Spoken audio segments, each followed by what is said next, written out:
Kita lanjut untuk di pariwisata sendiri, kalian selalu wajib menggunakan logo Wonderful Indonesia atau Pesona Indonesia yang digadangkan oleh Kementerian Pariwisata. Untuk selanjutnya, setelah bahas atraksi, unsur-unsur tadi ya, udah bahas atraksi, unsur-unsur, skema. Sekarang bahas hari libur dan kebutuhan hiburan. Holiday berasal dari dua kata, yaitu holy dan day. Berarti suci, pada hari suci. Holiday. Mereka tidak mengerjakan pekerjaan rutin seperti biasanya, seperti mencari nafkah, bepergian ke tempat peribadatan.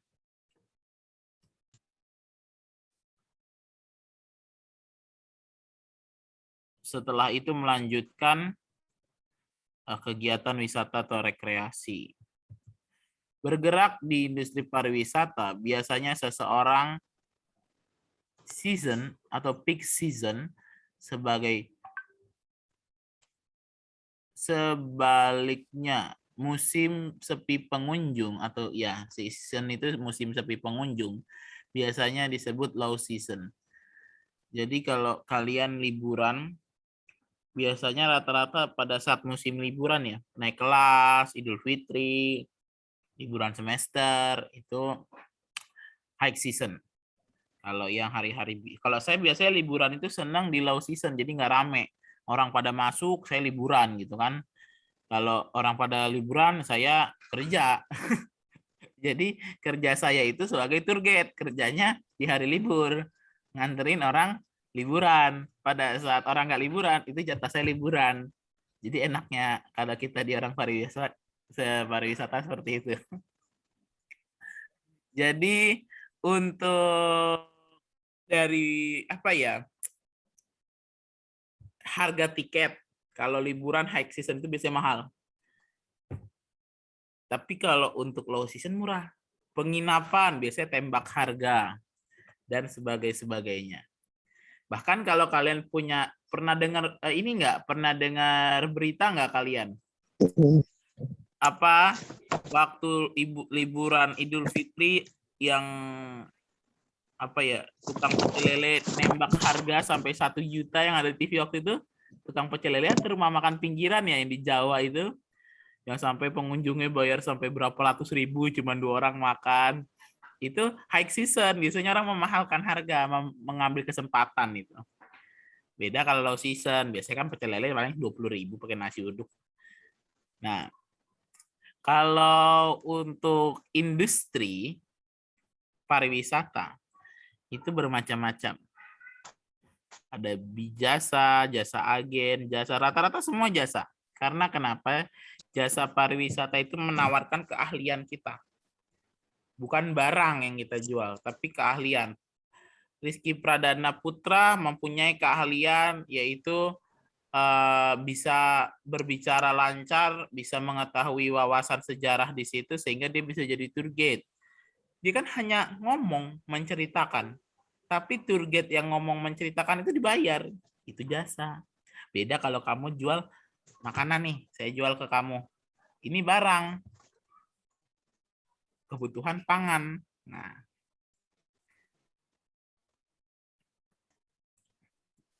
untuk industri pariwisata sendiri dibagi menjadi 3 selain jasa, daya tarik, dan usaha sarana, yaitu sebagai penginapan, restoran, dan sebagainya. Untuk topologi wisatawan, ini kita bahas sampai ke sini ya, sampai ke tugas mandiri nih nanti nih, sedikit lagi. Untuk topologi wisatawan sendiri berdasarkan perilaku terhadap produk wisata yang akan dibeli dan jenis destinasi yang akan dikunjungi, baik input sampai outputnya. Jadi kalau apa ya di sini saya akan merangkum menjadi 3 ya kalau topologi itu ya. Topologi itu ada sebagai alosentris, yaitu kelompok wisatawan yang ingin mengunjungi tempat-tempat yang belum diketahui. Misalnya, Panca, kamu pernah touring nggak?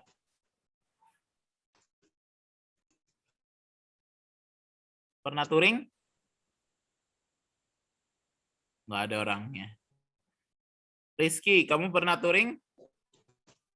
Belum pernah, Pak. Jalan-jalan paling jauh kemana?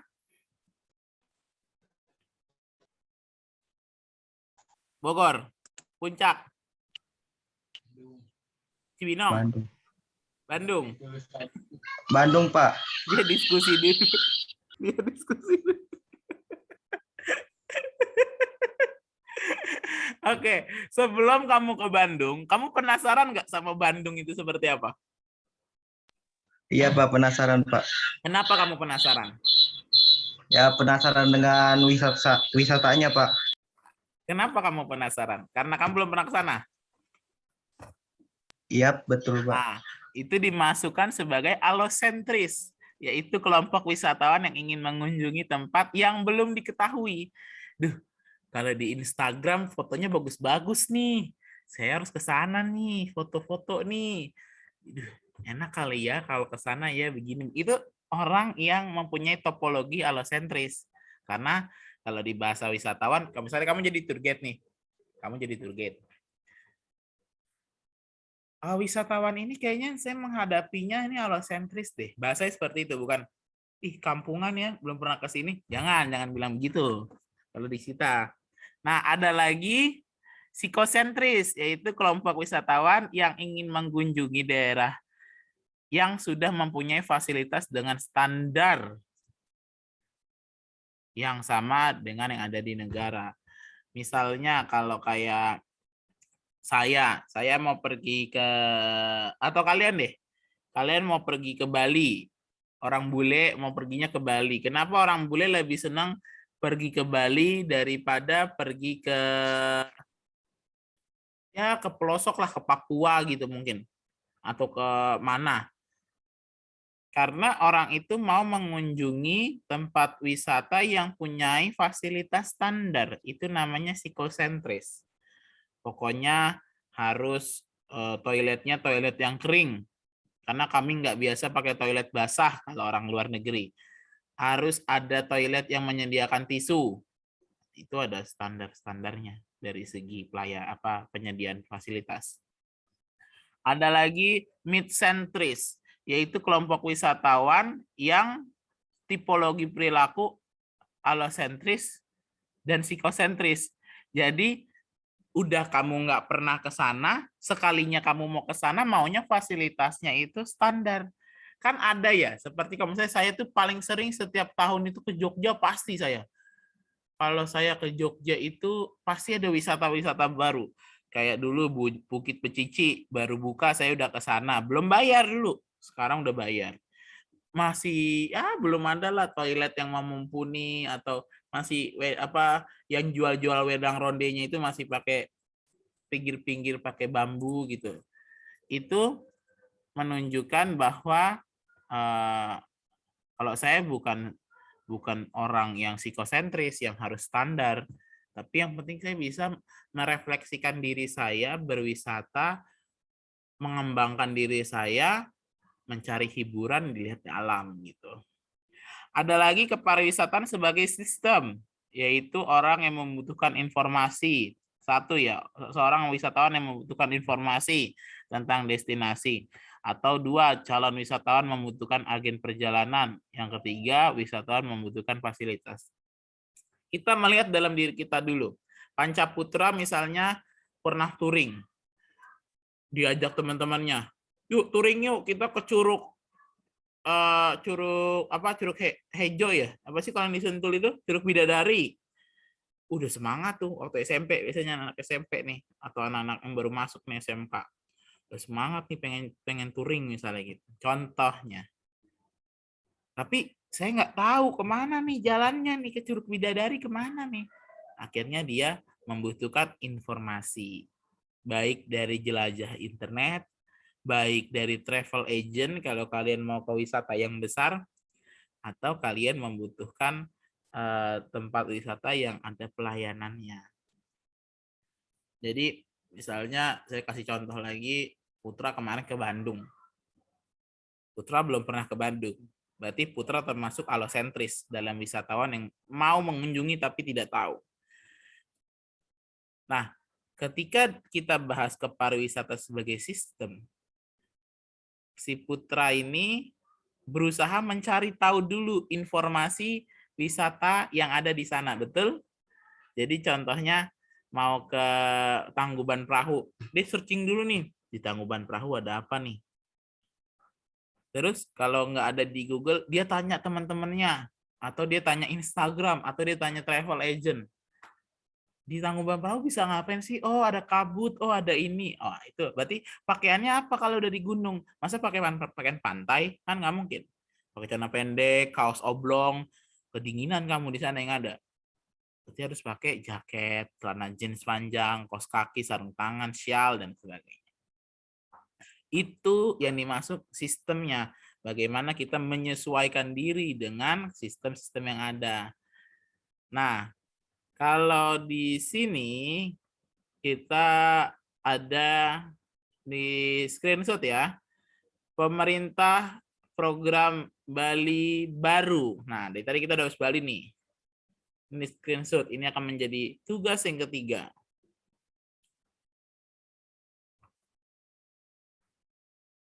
Ini tugas, ada tugas cakrawala, ada tugas jelajah internet, ada tugas mandiri. Tapi saya akan memberi tugas cakrawala serta tugas mandiri. Yang jelajah internet dan rangkuman nggak usah.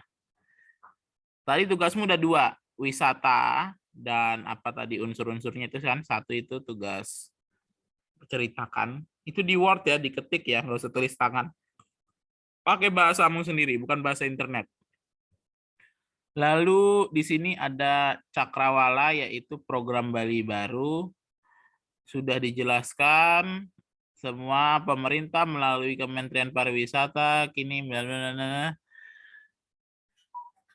tugasmu adalah yang tadi saya suruh. Kalau cakrawala itu apa? Ini bahannya. Kalau tugas mandirinya kita ke sini saja. Nih. Cocokkan kedua pernyataan di bawah ini. Kayaknya kalau ini nggak usah deh, karena belum saya ajarin. Kalau undang-undang nanti aja. Yang cakrawala dulu aja. Yang cakrawala dulu. Yang ini. Program Bali baru.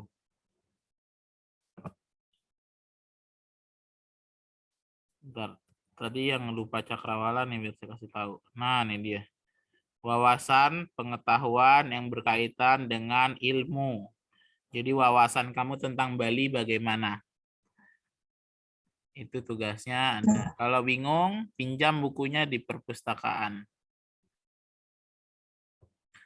Tentang program Bali baru, wawasanmu itu seperti apa? Pemerintah melihat seperti apa, kamu melihat seperti apa. Paham? Paham, Pak. Oke.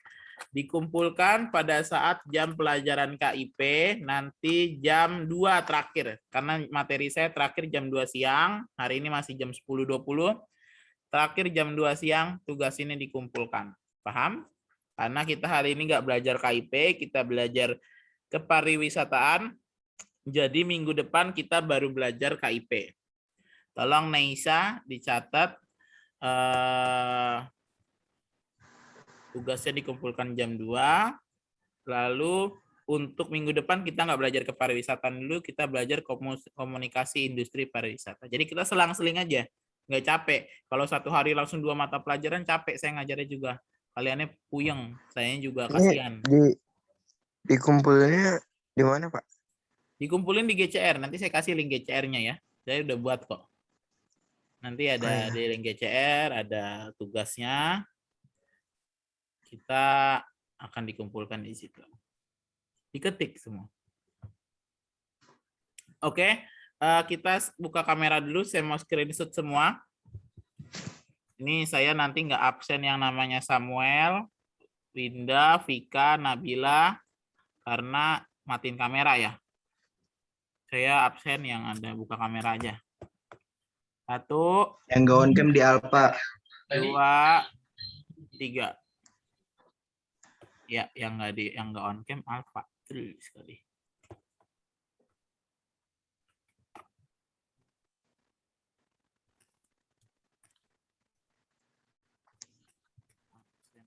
Snap.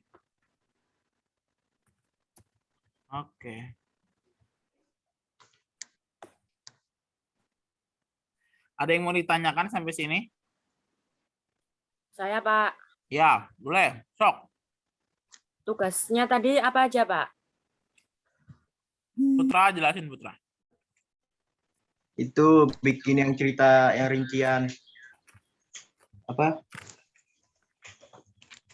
Rincian berwisata ya, Pak? Ceritakan Akhir ya. secara rinci. Terakhir saya jelasin. Dengar. Ini biar kamu cepat tanggap. Makanya saya nggak biasa menjelaskan 2 kali kalau di kakak kelas. Menceritakan tentang destinasi pariwisata yang pernah kamu kunjungi, yang menurut kamu itu terbaik. Kamu ceritakan secara rinci dengan menerapkan unsur-unsur pariwisata. Tadi unsur-unsur ada apa? Ada akomodasi, ada amenitas, ada transportasi, dan sebagainya. Boleh dilihat di buku, kamu pinjam di perpustakaan digital sekolah. Paham? Paham, Pak. Baik. Paham, Ada lagi? Ada lagi yang mau ditanyakan? Yang cakrawala itu tulisnya di Word ya, Pak? Di Word aja, semua di Word. Kamu buka aja tentang wawasan. Kamu pinjam di perpustakaan online tuh ada tulisan Bali gitu. Nanti keluar buku-buku tentang Ya. Bali. Wawasannya kamu lihat di situ aja. Saya membiasakan kalian untuk membaca buku di semester awal, karena di semester 2 kita lebih sering praktek. Kamu harus 2 luar kepala. Wawasannya cari di perpustakaan online tentang Bali. Kalau nggak ada, kamu buka Google Cendikia, bukan Google biasa, bukannya Google Cendikia. Jadi di Google itu buka Google Cendikia atau Google Scholar, di situ tempatnya kumpulnya e-book, jurnal, dan penelitian. Kamu pinjam di situ, oke? Baik, Pak. Kalau tidak ada yang mau ditanyakan lagi, saya rasa cukup sampai di sini. Saya tunggu tugasnya jam 2, nanti jam 1 saya kirim link GCR-nya. Kalian kerjakan dulu. Saya tutup. Terima kasih. Wassalamualaikum warahmatullahi wabarakatuh. Waalaikumsalam warahmatullahi wabarakatuh.